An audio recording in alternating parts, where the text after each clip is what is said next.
kinds of clients I work with are creating a conscious business. And so I don't look at myself as the chief of their business. I am consciously partnering with them to create a profitable business in their industry. But it doesn't really matter what you call CFO, like what those initials stand for. It doesn't really matter. It's what the person does. So a CFO will help you look at the past, look at the data that the bookkeeper has provided, and make plans and map out your business according to your vision. And so again, a close relationship develops. And so you need somebody that you are in alignment with. You need somebody that understands your business structure, your business model, your industry, all of it. Because they have to get on board with your vision in order to be able to help that business go to the place you want it to go to. So what do? A CFO can review what's profitable and what is not. It becomes very clear in revenue analysis to understand what is making you money and what isn't. And then you can make a conscious decision of where to spend, like where to put your time. They can help you with strategic planning and decision making. That is like the nuts and bolts of a CFO. It's really this strategic planning and decision making that they step in and really own. Alongside the business owner, sitting as the CEO, is their CFO. And strategically navigating business growth or business efficiency or downsizing or scaling, whatever it is, the CFO is right alongside the CEO in that process. And one of the best things the CFO can do is do an analysis, which is budget to actual. So in the creation of the vision of your business, in the mapping out of that, a budget is created, a blueprint is created. And it's one thing to say, this is what we're going to do, or this is what we plan to do. And it's another to actually do it. And we want to measure always the plan versus the actual, the target versus the actual. What did we say we do, and what did we actually do? Because it's that measurement that helps us understand if there's going to be a big tax liability.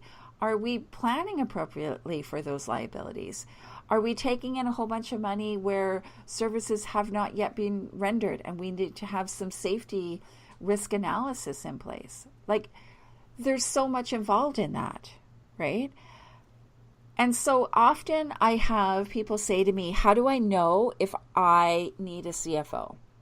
So I came up with a couple of key indicators, which are really good for identifying if you need a CFO or if it's time for you to work with a CFO.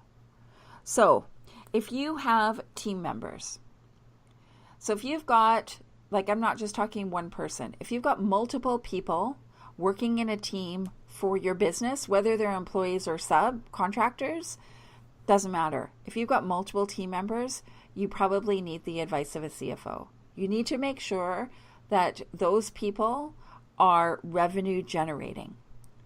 That is a key to a profitable business.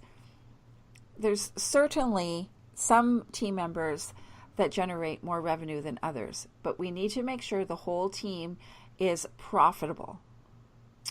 If you have questions of, can I afford to hire someone? I don't understand where all my money is gone.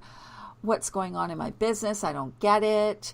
Like, if you have questions like that coming up, you probably need a CFO. You need some advice there. If you're carrying debt in your business, and I don't think that debt is always bad, but if you're carrying debt, you probably want to talk to a CFO. You need to understand that that forms part of your balance sheet, and it really is a strong indicator of the solvency of your business. Absolutely, if you're making over $120K a year, you need a CFO. you need to make sure that you are setting yourself up strategically in the best position possible. If you're working with KPIs, so KPIs are key performance indicators, and if you're working with KPIs, so you are wanting to measure lead cost, client lifetime value, client acquisition costs, inventory turn, all of those kind of things, you need a CFO to support you in that. And if you just feel like your business is growing faster than you can keep up with, get a CFO. Begin the conversation, because there's nothing worse than finding yourself in over your head and not knowing what to do and freaking out, and it all goes downhill from there. So those are 3 roles that are very important in business to do with numbers. If you've got questions, I would love to answer them for you. They are important roles. They are all different. You may need 1, 2, all 3. I'm happy to tell you what I think you need at any given point. CFO, there's a lot of people out there who do CFO work. A lot of CPAs do CFO work, and they are not business coaches. There's a difference between being a CFO and being a business coach. And, you know, a business coach is going to look at the kind of overall creation or expansion of the business, or perhaps solve some operational issues or challenges that are coming out. CFO is really number centric. They are very much focusing on the numbers and mapping out what is happening in the business and what you want to happen in the business and helping you get there. CFOs usually work on a monthly retainer, and they sometimes offer packages, right? For example, I work on a monthly retainer with clients as a CFO. I act as an accountant for some clients who only need to see me 1 or 2 times a year. And I also take CFO clients on packages. So, you know, initially it might be like what the frick is going on in my business package, where we just need to dive in and figure out what's going on. It could be, I want to scale my business in the next 6 months. Okay, let's jump into that, right? There's all different ways of working, and I feel that it's hard to put it in a box. So if somebody's offering you like a business in a box solution, you might want to rethink that and have a conversation with a couple other people. So let's stop talking about that, because although it's important, it is a little boring, and that's not what Money Rockstars is all about. So I want to bring on Julie Kerr now. Julie is a former client of my accounting practice.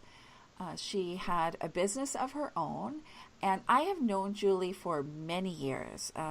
Before we were, business people, we were friends, and I saw her grow an incredible business, and then I also saw her crash an incredible business. And it wasn't because she did something bad or wrong or anything. It's just that, as Julie will share with you, she made things a little harder than they needed to be. And I actually offered Julie a role in my practice because I felt like she could offer a unique perspective to my clients and my team of being on both sides of the fence. And so she often will step in with my team and say, hey guys, this is what's going on for the client right now. So try to have some understanding. Or maybe say it this way with a client because they're not totally getting what you're talking about. They don't understand numbers the way you do. So welcome, Julie. Hello, Michelle. How are you today? I'm really good. So tell us, I just gave you like a crazy intro, but tell us a little bit about yourself and the business that you had. I had a business called Illuminate Cleaning and Organizing Professionals, and it kind of just happened to me. And I hear that actually from quite a few people in your practice. I started cleaning in high school, and I kind of kept cleaning through the years, and I went through a divorce, and having my own company was a way that I could be available to my children. And so I just started cleaning a lot. I took on lots of residential and lots of commercial, and all of a sudden I just found myself overwhelmed. It's something that I excel at, and I found that I had more clients than I could handle. So I brought on a few employees, and I literally just all of a sudden found myself with like 5 employees and a bunch of bills and a bunch of stuff going on. And I was good at cleaning, and I was not so good at actually running the business. And that's a common thing that, we all hear, right? When we're working with clients. I just found myself in this business because I do this thing really well. And yeah. And when we do things really well, people want us to do them more, right? Exactly. And you really have to be conscious of like what you're creating, because sometimes you create a business and it actually becomes like a demon almost that you are tied to, and you end up hating and resenting. Yeah, like it pretty much took over my life. Right. And that sucks. Totally. I was like, I found myself constantly, with texts and emails and Facebook messages and paperwork, and I just could never, and some of the paperwork was from your office. It was, Julie, we need your bank statement. And it was like, oh, tomorrow, oh, the next day, like, because some other fire would come up, and I just like literally, didn't have time to print the statement. And then I'd sit down to print the statement and my printer wouldn't work. So I kind of lived my whole life that way. Right?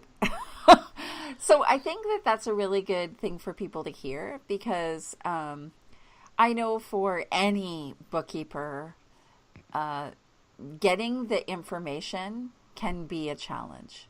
And totally. Like it's something I say to my team all the time, where they're like, I don't understand. Why won't they give me this stuff? And I'm like, because it's last on their list. Like they're doing a gazillion other things. Yeah. It right? just gets pushed off until you get that email that says, look, we can't file your GST for you until you give us your bank statement. Like we're going to be this is your deal. Your GST is getting filed late because we have asked you for your statement so many times. Yeah. And then you're having a panic because you should have gotten it in, and you're all stressed because you're going to get one of those brown envelopes. Nobody wants envelopes from the government. Nobody wants those. Right? Totally. Yeah. So tell us about, like, how did you make your business harder than it needed to be? It's so funny. Like now that I work here and I sort of see how everything works, I could just go back and make things a lot easier. First of all, you and I had lots of meetings, and not even just about the nuts and bolts of like paperwork and things like that, but you and I just had lots of meetings about, me stepping into my role and, being a leader in my business. And I wasn't in the place where I could quite wrap my head around that. And I wish that I had, maybe taken a few days off work to really go and sit with that and sit with some of the things that you had told me that I needed to do, because I think I would have been less crazy, and I think I would have been more easily successful. Right. So one of the things that I had said to Julie was that, and this applies to anyone, is that you need time in your business that is your CEO day. It is your day to do all of the paperwork every week. Like if you've got a business that's generating $7,000 to $10,000 a month, you need one day a week that's your CEO day. If you're making less than that, like you're around the 5K, you might be able to do a half day, but you still need the time to do your business things.